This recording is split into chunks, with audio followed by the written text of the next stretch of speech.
I'm Sandra Lara, and this presentation is about how disasters influence tourism. As defined by the textbook Introduction to Emergency Management, disaster is an event that exceeds the emergency response and recovery capabilities and resources of the agencies and officials responsible for its management in one or more critical areas of response or recovery. Tourism, defined by World Tourism Organization, comprises the activities of persons traveling to and staying in places outside their usual environment for not more than one consecutive year for leisure, business, and other purposes. Disasters can be either natural or man-made. Examples of natural are hurricanes, windstorms, floods, while examples of man-made are terrorism, mass shooting, hazmat, and pollution. Coastal erosion is the loss of land bordering a body of water, which is measured as the rate of change in the position or horizontal displacement of a shoreline over a period of time. Natural disasters such as a storm, surges, hurricanes, windstorms, and flooding hazards, as well as human activities such as boat wakes, shorelines, hardening, and dredging can cause coastal erosion.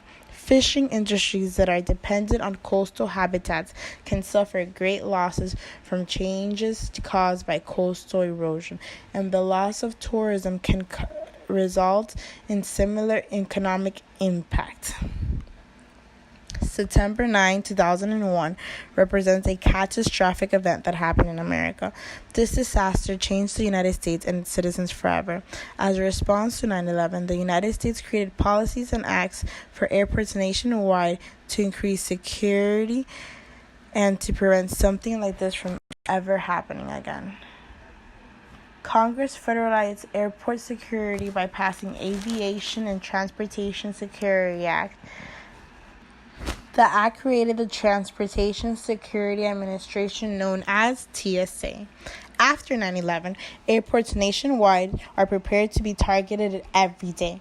TSA establishes security protection and monitoring for all air travelers and tourism. Due to the new policies, airports have become a hard target. 9/11 also evoked patriotic tourism, which is a rise in domestic visitors after the terrorist attack. Individuals globally fly to New York and visit the 9/11 memorial to pay their respects. An example of natural disaster event was Hurricane Katrina in New Orleans. The hurricane had destructive influence on the tourism of Louisiana. As a result of its influence, all tourist activities were thwarted. The tourism industry in New Orleans, which is worth around $5 billion, needed 5 years to recover from the hurricane and to be able to reach the same level of tourist visits it had before the hurricane. Overall, disasters directly impact tourism. Both natural and man-made disasters influence a tourism directly in the economy. Although affected regions after a period of recovery tend to return to the original tourism peak and sometimes even higher, we see this when analyzing patriotic tourism and how it boomed New York's economy after 9/11, or even after Hurricane Katrina. New Orleans organized sightseeing tours in the areas devastated by the hurricane. These tours brought new tourists and contributed to the recovery and repopularization of the destination.